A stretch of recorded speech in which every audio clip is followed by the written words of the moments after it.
Assalamualaikum warahmatullahi wabarakatuh. Bagaimana kabarnya hari ini anak-anak? Semoga anak-anak selalu dalam keadaan sehat walafiat.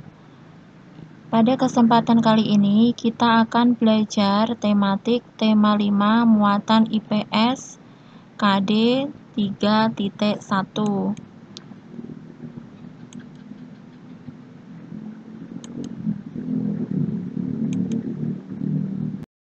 Pada KD 3.1 ini terbagi menjadi 3 subtema, yaitu subtema 1, subtema 2, dan subtema 3. Subtema 1 kita akan belajar letak geografis Indonesia dan kenampakan alam pada peta. Subtema 2 kita akan belajar kegiatan ekonomi berdasarkan kenampakan alam sekitar.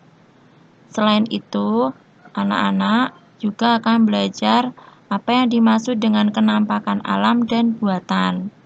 Sedangkan pada subtema 3, anak-anak akan belajar pengaruh letak geografis terhadap kehidupan sosial budaya masyarakat dan Indonesia sebagai negara maritim serta negara agraris.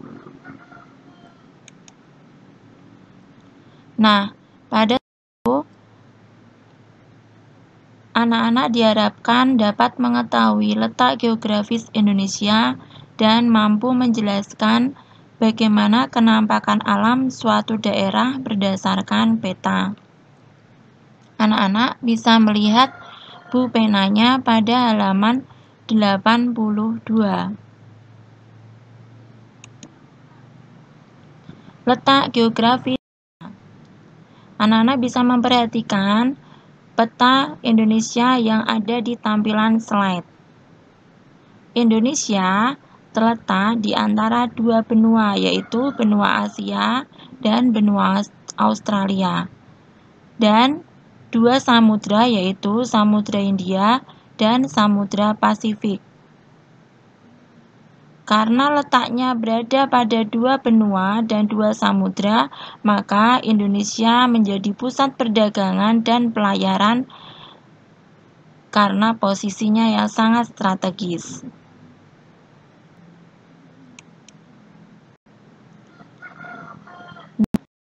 Untuk membuat letak geografis pada peta, maka dibutuhkan unsur-unsur peta. Pada gambar di tampilan slide ini, yaitu menampilkan peta Provinsi Nusa Tenggara Timur. Mari kita kupas satu persatu untuk unsur-unsur petanya. Yang pertama, bagian atas, peta Provinsi Nusa Tenggara Timur dinamakan judul peta. Kemudian ada legenda. Legenda simbol-simbol yang ada pada peta. Contohnya segitiga itu adalah simbol untuk gunung. Kemudian garis tepi. Garis tepi yang membatasi peta pada peta Provinsi Nusa Tenggara Timur. Kemudian garis astronomis bagian bawah. Garis astronomis terdiri dari garis lintang dan garis bujur. Kalau garis lintang itu bentuknya adalah mendatar, dan garis bujur itu bentuknya adalah tegak. Garis astronomis ini untuk mengetahui di mana letak Provinsi Nusa Tenggara Timur. Kemudian skala peta. Skala peta digunakan untuk mengetahui jarak pada peta dengan jarak sesungguhnya. Selanjutnya adalah insert peta. Insert peta adalah tampilan peta yang ditampakkan lebih besar. Contohnya pada peta Provinsi Nusa Tenggara Timur ini ada bagian lokasi yang diperbesar, yaitu daerah Larantuka pada peta Provinsi Nusa Tenggara Timur. Selanjutnya adalah simbol. Simbol itu berupa warna. Contohnya untuk dataran tinggi, dataran rendah, kemudian laut dengan kedalaman beberapa kedalaman, maka ditampilkan dalam berbagai warna. Kemudian arah mata angin. Anak-anak masih ingat bagaimana lagu mata angin? Ya, timur, tenggara, selatan, barat, daya, barat, barat, laut, utara, timur, laut. Nah, selanjutnya kita belajar kenampakan alam. Mengapa kenampakan alam perlu dipelajari selain letak geografis? Karena untuk menentukan potensi sumber daya alam dan untuk mengetahui mata pencaharian penduduk. Adapun contoh kenampakan alam adalah samudra, laut, sungai, danau, rawa, dataran tinggi, dan lain sebagainya.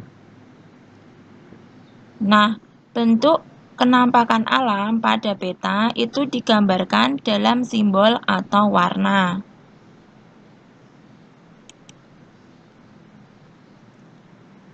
Contoh alam pada peta yang ditampakkan dalam bentuk legenda dan simbol warna.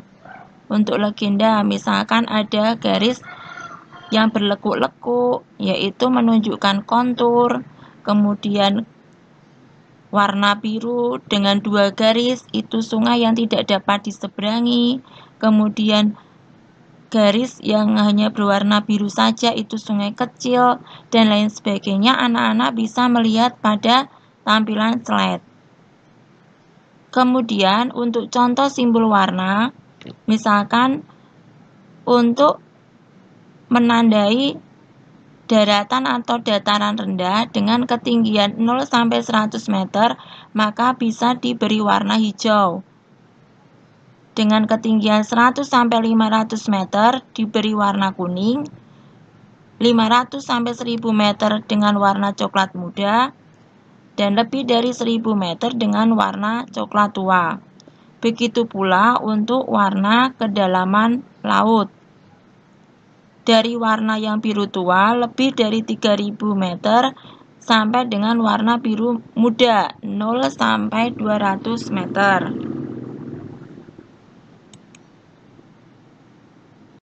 Saatnya kita menginjak subtema 2. Pada subtema 2 ini anak-anak bisa memberi pembatas pada bukunya pada halaman 111 dan 114. Pada subtema ini diharapkan anak-anak dapat mengetahui kegiatan ekonomi berdasarkan kenampakan alam di sekitar. Dan anak-anak dapat mengidentifikasi kenampakan alam dan kenampakan buatan.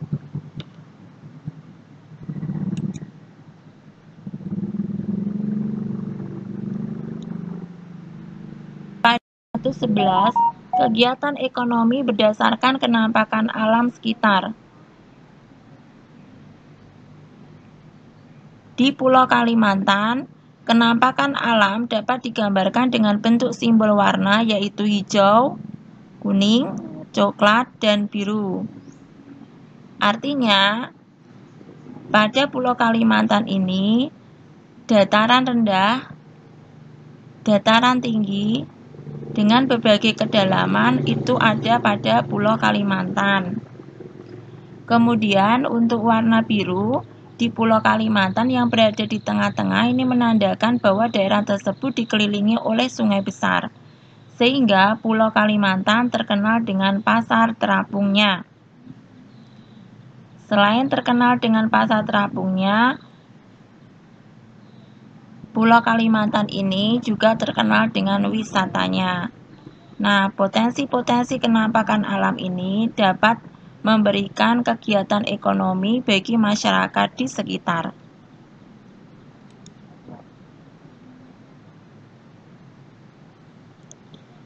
Kenampakan buatan.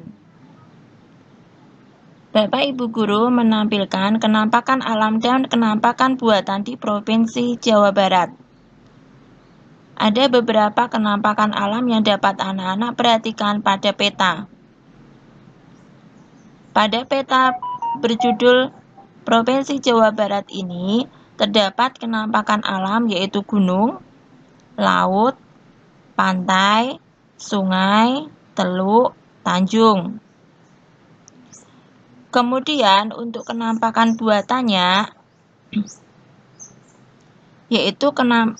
yaitu kenampakan alam yang sengaja dibuat oleh manusia untuk kebutuhan tertentu. Contohnya, ada bandara, waduk, stasiun, kebun raya, dan keraton.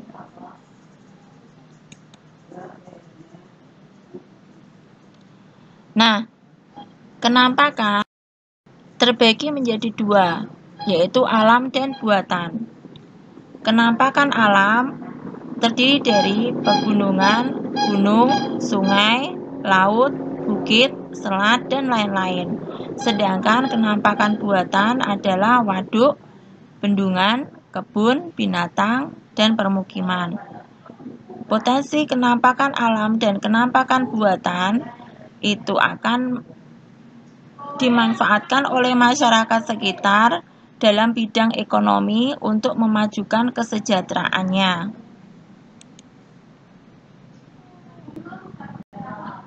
Subtema 3. Pada kegiatan subtema 3, anak-anak bisa melihat pada bupenanya halaman 136 sampai dengan 140. Pada halaman 136 ini, anak-anak diharapkan dapat mengetahui pengaruh letak geografis terhadap sosial budaya masyarakat. Sedangkan pada halaman 140, anak-anak diajak untuk mengapa Indonesia dikenal sebagai negara maritim dan negara agraris.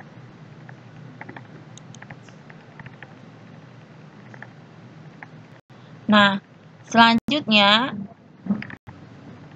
kita akan melihat pada halaman 136 dahulu. Ada beberapa pengaruh letak geografis terhadap kehidupan sosial budaya masyarakat. Masih ingat ya bagaimana letak geografis Indonesia? Letak geografis Indonesia berada di antara dua benua, yaitu benua Asia dan benua Australia. Selain itu, ada atau diapit oleh dua samudra, yaitu Samudra Hindia dan Samudra Pasifik. Adapun keuntungan letak geografis ini, yang pertama, terjadi akulturasi antara budaya Indonesia dengan budaya asing. Yang kedua, memudahkan penyebaran budaya Indonesia ke luar negeri. Namun, ada juga kerugian dari letak geografis terhadap kehidupan sosial budaya masyarakat, bahwa banyak budaya daerah yang tersingkirkan akibat masuknya budaya asing yang sepenuhnya belum diterima di Indonesia karena bertentangan dengan norma-norma yang ada di Indonesia.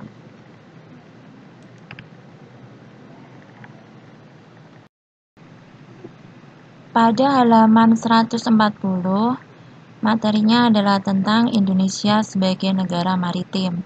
Mengapa Indonesia dinamakan sebagai negara maritim? Karena sebagian besar wilayah Indonesia merupakan perairan.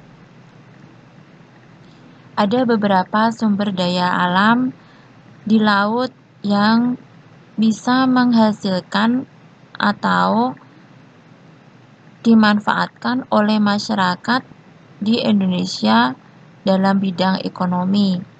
Contohnya, untuk daerah perairan, maka masyarakat sekitar bisa mengembangkan wisata bahari. Kemudian, hasil perairan, contohnya seperti ikan tuna, udang, rumput laut, juga diekspor ke luar negeri. Begitu juga sumber daya alam laut, misalkan minyak bumi dan batu bara yang juga diekspor ke luar negeri.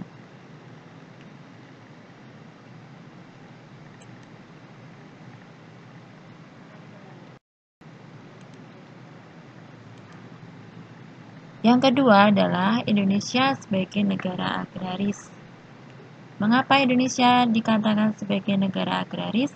Karena sebagian besar penduduk Indonesia bermata pencaharian sebagai petani dan pekebun. Hasil dari pertanian dan perkebunan itu dimanfaatkan oleh masyarakat sekitar untuk memenuhi kebutuhan hidupnya. Sehingga hasil pertanian dan perkebunan ini menunjang kegiatan ekonomi masyarakat Indonesia.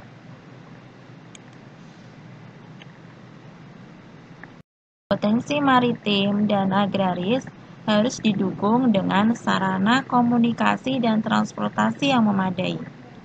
Komunikasi memudahkan masyarakat terpenuhi kebutuhannya, dan transportasi dapat mempercepat distribusi barang dan perpindahan penduduk sehingga kesejahteraan penduduk masyarakat Indonesia merata. Demikian video tentang tema 5 muatan IPS KD 3.1 yang Bapak Ibu Guru sampaikan. Terima kasih anak-anak telah menyimak video pembelajaran ini dengan sangat baik.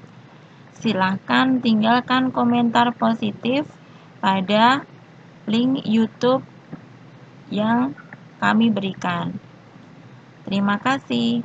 Wassalamualaikum warahmatullahi wabarakatuh.